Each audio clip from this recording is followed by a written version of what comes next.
ঠিক তখনই তারা একটি শব্দ শুনতে পায়। এরপর লক্ষ্য করে দেখে প্লেনের ককপিটের উইন্ডশিল্ড ফাটল ধরেছে। এটা দেখে ক্যাপ্টেন লিউ বুঝে যায় তাদের উপর ভয়ঙ্কর বিপদ আসতে চলেছে। প্লেন কিন্তু তখনও চ্যাংডুর আকাশ সীমায় ছিল।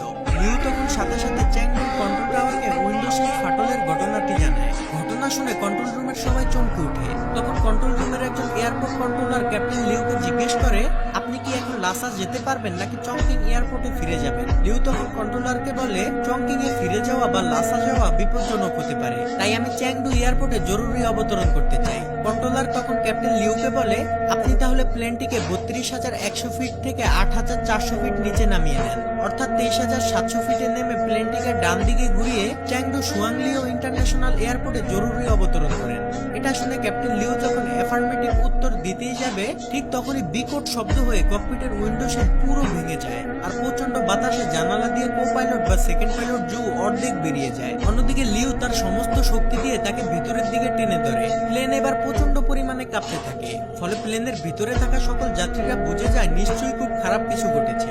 ককপিটের দরজা যেহেতু বন্ধ ছিল, তাই কেবিন ক্রুরাও ঠিকমতো বুঝে উঠতে পারছিল না যে আসলে কি হচ্ছে, কারণ টার্বুলেন্সে কখনো এতটা কাঁপার কথা না। তারা যাত্রীদের সান্ত্বনা দেয় এবং শক্ত করে সিট বেল্ট লাগিয়ে রাখার জন্য অনুরোধ করে। থার্ড পাইলট লিয়াং এবং কেবিন ক্রুদের ম্যানেজার নান ককপিটে থাকা পাইলটদের সাথে যোগাযোগ করার চেষ্টা করে, তবে ককপিট থেকে কোনো রেসপন্স না আসলে তারা বুঝতে পারে নিশ্চয়ই ভয়ঙ্কর কিছু ঘটেছে।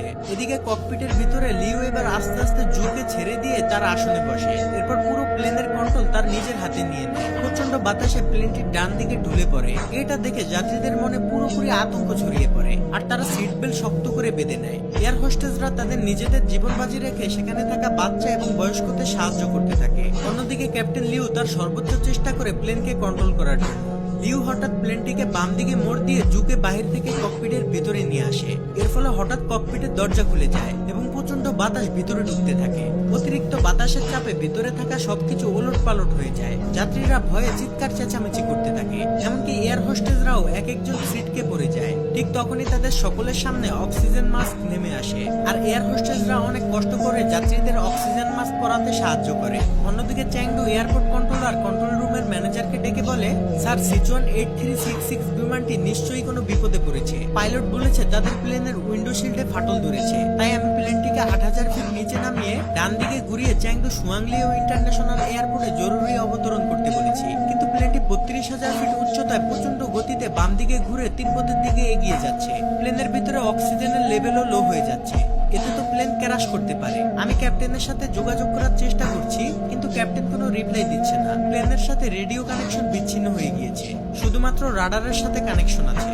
এটা দেখে কন্ট্রোল রুমের ম্যানেজার সাথে সাথে আশেপাশে সকল এয়ারপোর্টে ইনফরমেশন পাঠিয়ে দেয় এবং মুহূর্তের মধ্যেই সকল এয়ারপোর্টের ফ্লাইট বাতিল করে দেওয়া হয়। প্রতিটি প্লেনের শিডিউল পরিবর্তন করা হয়। টেক অফ করা সকল প্লেনকে হোল্ড করে দেওয়া হয়, এমনকি আকাশে উড়ন্ত সকল প্লেনের রোড চেঞ্জ করে দেওয়া হয়। ইমার্জেন্সি ল্যান্ডিং এর জন্য চ্যাংডু সুয়াংলিও ইন্টারন্যাশনাল এয়ারপোর্টের রানওয়ে খালি করে দেওয়া হয়। সেই সাথে police, fire service, medical team এবং এয়ার ট্রাফিক কন্ট্রোল সহ সকল বাহিনীকে রানওয়ের কাছে অবস্থান নিতে বলা হয়, যাতে যে কোনো খারাপ সিচুয়েশনের মোকাবেলা করতে পারে। এমনকি চায়নার এয়ারফোর্স থেকে প্লেনটিকে সাহায্য করার জন্য 4টি ফাইটার জেট পাঠানো হয় এবং আকাশে অন্যান্য যে সকল প্লেনগুলো রয়েছে সেগুলো থেকে সিচুয়ান 8633 এর সাথে যোগাযোগের চেষ্টা করা হয়, কিন্তু প্লেনটি থেকে কোনো ধরনের রেসপন্স আসে না। যাই হোক, অন্যদিকে ককপিটের দরজা খুলে যাওয়ায় থার্ড ক্যাপ্টেন লিয়াং কোনো মতে ভিতরে প্রবেশ করে ককপিটের দরজা বন্ধ করে দেয়। ফলে প্লেনের ভিতরে বাতাসের চাপ কমে যায়, কিন্তু প্লেন প্রচন্ড ঝাঁকাঝাঁকি করতে থাকে।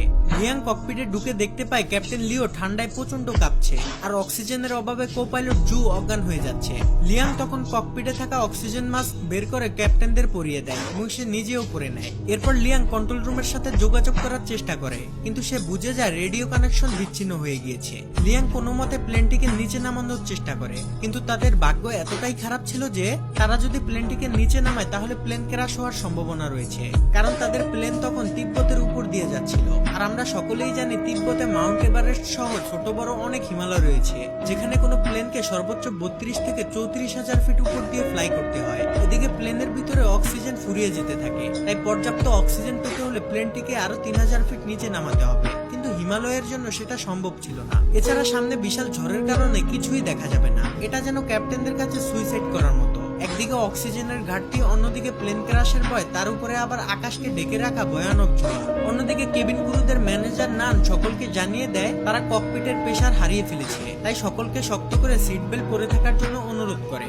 এদিকে কন্ট্রোল রুম থেকে প্লেনের সাথে যোগাযোগ করার জন্য চেষ্টা চালিয়ে যেতে থাকে। তারা রেডিওতে বলে প্লেনের সামনে বিশাল হিমালয় রয়েছে আর সেখানে তাদের আরো 3000 ফিট নিচে দিয়ে যেতে হবে, না হলে পর্যাপ্ত অক্সিজেনের অভাবে তারা মারা যেতে পারে। ক্যাপ্টেন লিউ তার সর্বোচ্চ দিয়ে প্লেনকে কন্ট্রোল করার চেষ্টা করে। সে প্লেনকে যতটা সম্ভব নিচে দিয়ে চালানোর চেষ্টা করে, এমনকি ককপিটে প্রচন্ড বাতাস এবং বরফের টুকরার কারণে সামনে কি আছে সেটা দেখা অসম্ভব হয়ে পড়ে। অন্যদিকে সোশ্যাল মিডিয়ায় এই খবর ভাইরাল হলে প্লেনের ভিতরে থাকা যাত্রীদের আত্মীয় স্বজনরা এয়ারপোর্টে এসে কান্নাকাটি করতে থাকে। এদিকে প্লেনের মধ্যে থাকা যাত্রীরা তাদের ধৈর্য হারিয়ে ফেলেছে। তাদের মধ্যে একজন প্লেনের কি হয়েছে সেটা দেখার জন্য ককপিটের দিকে যেতে থাকে। এটা দেখে কেবিন ক্রুরা তাকে বাধা দিলে সে একজন এয়ার হোস্টেসকে খাবারের টলি দিয়ে আঘাত করে। তখনই সেখানে কেবিন ক্রুদের ম্যানেজার নান আসে আর বলে, আমরা সকলেই জানি তিব্বতে ছোট বড় কত হিমালয় রয়েছে আর এখানে প্লেন নিচে নামানো ঝুঁকিপূর্ণ, এতে প্লেন ক্র্যাশ করতে পারে। যাই হোক না কেন আপনাদের পাইলট এবং আমাদের উপর ভরসা রাখতে হবে। এই সকল সিচুয়েশনের জন্য আমাদের সর্বোচ্চ ট্রেনিং দেওয়া হয়েছে, তাই আপনারা যদি এভাবে বিশৃঙ্খল করেন তাহলে আপনারা নিজেদের মৃত্যু নিজেরাই ডেকে আনবেন। নানের কথা শুনে যাত্রীরা কিছুটা শান্ত হলেও তারা প্রচন্ড ভয় পেতে থাকে। এদিকে ককপিটের মধ্যে লিয়াং যতটা সম্ভব লিউকে গরম রাখার চেষ্টা করে আর লিউ জ্বরের মধ্যে দিয়ে সর্বোচ্চ চেষ্টা করে প্লেনটিকে সামনের দিকে এগিয়ে নিয়ে যেতে থাকে। অন্যদিকে লিউর স্ত্রী তাদের মেয়ের জন্মদিন পালনের জন্য খাবার তৈরি করছিল। তখনই তাকে কেউ একজন ফোন করে লিউ বিপদের কথা জানায়, ফলে সে আতঙ্কিত না হয়ে তার মেয়েকে সান্ত্বনা দিতে থাকে, কারণ তার অগাধ বিশ্বাস তার স্বামী প্লেনটিকে সঠিকভাবে ল্যান্ড করাতে পারবে। এদিকে লিউ প্লেনের ভিতরে আস্তে আস্তে অজ্ঞান হয়ে যেতে থাকে। সে তার চোখের সামনে দেখে তার স্ত্রী আর মেয়েকে নিয়ে সে একসাথে জন্মদিনের কেক কাটছে, কিন্তু তখনই লিয়াং লিউকে জাগিয়ে দেয়। এরপর লিউ দক্ষতার সাথে ওই কালো মেঘের মধ্যে দিয়ে প্লেন চালিয়ে নিয়ে যেতে থাকে। কন্ট্রোল রুমে থাকা সবাই রাডারে দেখতে পায় প্লেনটি ঝড়ের মধ্যে সব থেকে বিপজ্জনক জায়গা দিয়ে যাচ্ছে, যেখান থেকে বেঁচে ফিরে প্রায় অসম্ভব। তারা সকলে যেন নিস্তেজ হয়ে একটি সিনেমা দেখছে। কন্ট্রোল রুমের ম্যানেজার বলে এখন সবকিছুই পাইলটের হাতে, এমনকি বাইরে যাত্রীদের আত্মীয় স্বজনরাও তাদের জন্য দোয়া করছে। এদিকে প্লেনের ভিতরের পরিস্থিতি আরো খারাপ হয়ে যায়। প্রচন্ড ঝাঁকুনির কারণে প্লেনে থাকা যাত্রীদের ব্যাগগুলো তাদের গায়ের উপরে পড়তে থাকে। ঠিক তখনই প্লেনটি হঠাৎ রাডার থেকে অদৃশ্য হয়ে যায়। এটা দেখে কন্ট্রোল রুমের সবাই হতভম্ব হয়ে যায়। সবাই মনে করে প্লেনটি হয়তো ক্র্যাশ করেছে। সবাই প্রচন্ড ভেঙে পড়ে। কন্ট্রোল রুম থেকে তাদের সাথে যোগাযোগ করার জন্য সর্বোচ্চ চেষ্টা করে, কিন্তু এতে কোনো লাভ হয় না। তারা সকলেই বুঝে যায় প্লেনের ভিতরে হয়তো আর কেউই বেঁচে নেই। কিন্তু না, অলৌকিকভাবে যাত্রীরা তখনও জীবিত ছিল এবং প্লেনটিও চলছিল।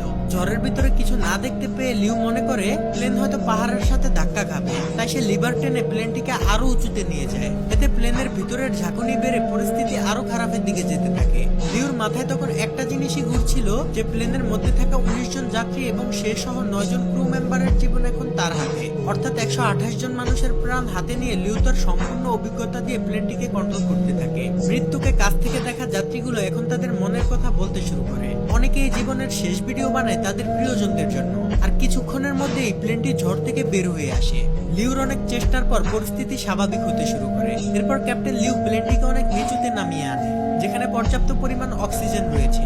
এরপর সকল পাইলটরা ভালোভাবে দেখার জন্য অক্সিজেন মাস্কটি খুলে ফেলে। ঠিক তখনই চ্যাংডু এয়ার কন্ট্রোল সেন্টারের রাডার প্লেনটিকে আবার ডিটেক্ট করে ফেলে। এটা দেখে কন্ট্রোল রুমে থাকা সবাই খুশি হয়ে যায়। তারা যেন বুক ফুলিয়ে শান্তির নিঃশ্বাস নেয়। এমনকি কন্ট্রোল রুমের সাথে প্লেনের রেডিও কানেকশনও ঠিক হয়ে যায়। এমন ভয়ঙ্কর অবস্থা থেকে ফিরে আসা কন্ট্রোল রুমের কেউই যেন কল্পনা করেনি। যাই হোক, রেডিও কানেকশন ঠিক হওয়াতে ক্যাপ্টেন লিউ আবারও কন্ট্রোল রুমের সাথে যোগাযোগ করতে সক্ষম হয়, কিন্তু উইন্ডো শিল্ড ভাঙা থাকার কারণে প্রচন্ড বাতাসে পাইলটদের কথা কন্ট্রোলাররা বুঝতে পারে না। কিন্তু কন্ট্রোল রুমের কথা যেহেতু তারা শুনছিল, তাই কন্ট্রোল রুম থেকে তাদেরকে ইমার্জেন্সি ল্যান্ডিং করতে বলে।